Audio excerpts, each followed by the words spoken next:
कि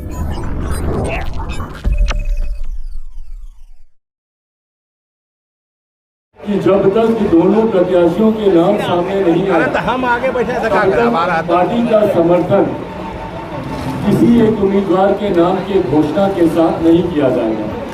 दोनों प्रत्याशियों के नाम को सुनने के बाद, उनके व्यक्तित्व को, उनकी पृष्ठभूमि को, उनकी कार्यशैली को समझने जानने के बाद ही लोक जनशक्ति पार्टी रामविलास ये फैसला लेगी कि हमारा समर्थन किस उम्मीदवार के लिए है। वैसे इस बात को मैं स्पष्ट कर दूं कि लोक जनशक्ति पार्टी रामविलास संख्या बल के तौर पर हम लोग का बहुत ज्यादा उम्मीदवार के जीतने या हारने में संभवतः बहुत ज्यादा भूमिका नहीं है। लोकसभा में एक वोट है हम लोग का, बट राष्ट्रपति चुनाव को अगर देखें, जिस इलेक्टोरल कॉलेज के माध्यम से चुनाव होता है, इस एक वोट की भी महत्व लगभग 700 प्लस वोट के आधार के तौर पर होती है एमपी के वोट की। बट बहरहाल मेरे इस एक वोट से बहुत ज़्यादा हार या जीत में कोई फर्क नहीं पड़ने वाला, पर उसके बावजूद नैतिकता एक बहुत बड़ा आधार है। लोक जनशक्ति पार्टी रामविलास ने हमेशा अपने विचारों, अपने सिद्धांतों के आधार पर फैसले किए हैं। हमारे नेता आदरणीय रामविलास पासवान जी ने हमेशा लोक जनशक्ति पार्टी के सिद्धांतों के आधार पर, पार्टी के विचारों के आधार पर नीतिगत समर्थन हर गठबंधन को दिया है। कई ऐसे उदाहरण पूर्व में भी रहे हैं कि किसी गठबंधन के साथ रहने के बावजूद अगर हमारे विचारों के आधार पर उस गठबंधन का फैसला नहीं होता है या वो नीति हमारे सिद्धांतों के आधार पर नहीं होती है, तो हम लोगों ने प्रमुखता से मुखर तौर पर उसका विरोध करने का भी हम लोगों ने काम किया है।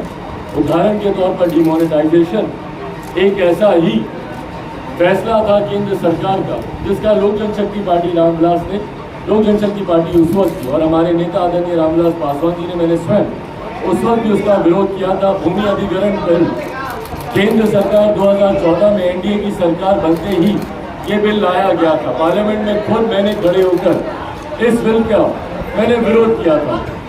अनुसूचित जाति जनजाति एट्रोसिटी एक्ट था, जिसमें हमारे नेता ने सरकार को अल्टीमेटम तक देने का काम किया। वही कई बार विपक्ष के द्वारा कई ऐसे नीतिगत फैसले लिए गए जो हम लोग विपक्ष में होने के बावजूद हम लोगों ने उस फैसलों का हम लोगों ने समर्थन किया।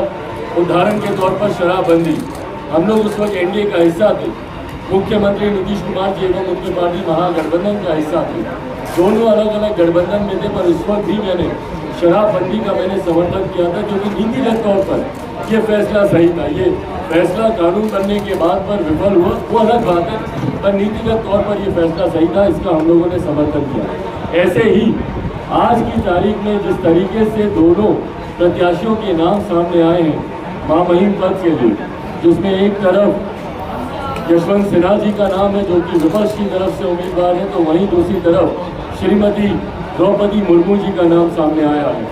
लोक जनशक्ति पार्टी ने हमेशा अनुसूचित जाति जनजाति वर्ग से आने वाले लोगों का मजबूती से समर्थन करने का काम किया है, और हमेशा हमारे नेता ने उनके 50 साल के सक्रिय राजनीतिक इतिहास को अगर आप देखें, 5 दशक से ज़्यादा जो हमारे नेता आदरणीय रामविलास पासवान जी ने राजनीति में बिताए, हमेशा उन्होंने अनुसूचित जाति जनजाति पिछड़ा वर्ग समाज के ऐसे वंचित वर्ग गरीब परिवार से आने वाले लोगों को मुख्य धारा के साथ जोड़ने का उन्होंने काम किया। उन्हीं के पद चिन्हों पर चलते हुए हम लोगों ने भी हमेशा ऐसे वर्ग से आने वाले लोगों को कैसे मुख्य धारा में प्रमुखता से जोड़ा जाए, उसके लिए हम लोगों ने कार्य करने का प्रयास किया। ऐसे में जब द्रौपदी मुर्मू जी का नाम सामने आया है, तो लोक जनशक्ति पार्टी ने बिना कोई समय लगाए, क्योंकि ये एक ऐसा विषय है जहाँ पे हम लोगों को ज़्यादा विचार विमर्श की भी जरूरत नहीं है, ये हमारे सिद्धांतों के पूरी तरीके से साथ में है। हमारे विचारों से जो लड़ाई लोक जनशक्ति पार्टी रामविलास लड़ती है कि भैया अनुसूचित जाति जनजाति को प्रमुखता से उनका प्रतिनिधित्व केंद्र की राजनीति में होना चाहिए। ऐसे में देश के सर्वोच्च पद के लिए एक ऐसी महिला का नाम जो आदिवासी समुदाय से आती हैं, जब एनडीए की तरफ से सामने आया, लोक जनशक्ति पार्टी रामविलास ने कल रात विभिन्न नेताओं से हम लोग की चर्चा हुई, बातचीत हुई, और एक आम राय बिना किसी विवाद के, यह आम राय हर किसी की थी। लोक जनशक्ति पार्टी रामविलास के हर एक नेता के, भले वो हमारे विभिन्न प्रदेशों के प्रदेश अध्यक्ष हों या हमारे राष्ट्रीय पदाधिकारी या हमारे बिहार प्रदेश के तमाम साथी, सबका एक स्वर में राय था कि हम लोगों को एनडीए के प्रत्याशी आदरणीय द्रौपदी मुर्मू जी का हम लोग को समर्थन करना चाहिए। ना सिर्फ क्योंकि वो एक महिला आदिवासी समुदाय से आती है, शेड्यूल्ड ट्राइब से आती हैं, बल्कि उनकी अपनी काबिलियत, भैया समाज के एक वंचित वर्ग से आने के बावजूद जिस संघर्ष से और जिस मेहनत और जिस काबिलियत के बल पर वो देश के सर्वोच्च पद की दावेदारी तक वो पहुंची है, ये अपने में उनकी काबिलियत को दर्शाता है, उनके सामर्थ्य को दर्शाता है। और उनकी यही काबिलियत, इसी सामर्थ्य का समर्थन लोक जनशक्ति पार्टी रामविलास करती है।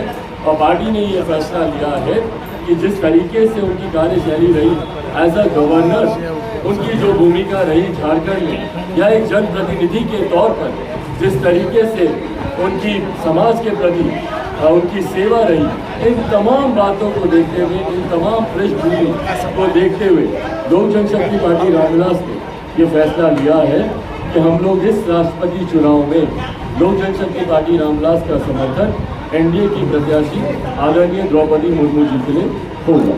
चिरागी राजनाथ सिंह से आपकी बात हुई है जी? कल देश के रक्षा मंत्री आदरणीय राजनाथ जी का फोन आया था इस विषय को लेकर। कल उनकी भाजपा की शायद पार्लियामेंट्री बोर्ड की बैठक चल रही थी और पार्लियामेंट्री बोर्ड की बैठक समाप्त होने के तुरंत बाद ही उनका मुझे फ़ोन आया समर्थन के, जहाँ पर उन्होंने इस बात को कहा, भाई हम तो अभी भी आपको एनडीए का हिस्सा मानते हैं। बहरहाल चर्चा का विषय वो नहीं है। मेरे लिए ये ज़्यादा बड़ी चर्चा का विषय था कि मैं दोनों प्रत्याशियों को देखना चाहता था कि भाई एनडीए की तरफ से कौन है और महागठबंधन में यूपीए की तरफ से कौन आता है सामने। तो वो दोनों प्रत्याशियों के व्यक्तित्व को देखकर ही पार्टी अपना फैसला लेती। पर जिस तरीके से राजनाथ जी के द्वारा द्रौपदी मुर्मू जी का नाम बताया गया, तो पार्टी के लिए ये फैसला लेना कठिन नहीं था कि हमारा समर्थन उन्हीं को जाए। सर, क्या आप आगे एनडीए के अंग हैं लगातार, जिस तरह से आपने अभी समर्थन किया है? इस बात को मैंने निरंतरता में स्पष्ट किया है कि लोक जनशक्ति पार्टी रामविलास फिलहाल अकेले चलो की रणनीति पर हम लोग काम कर रहे हैं।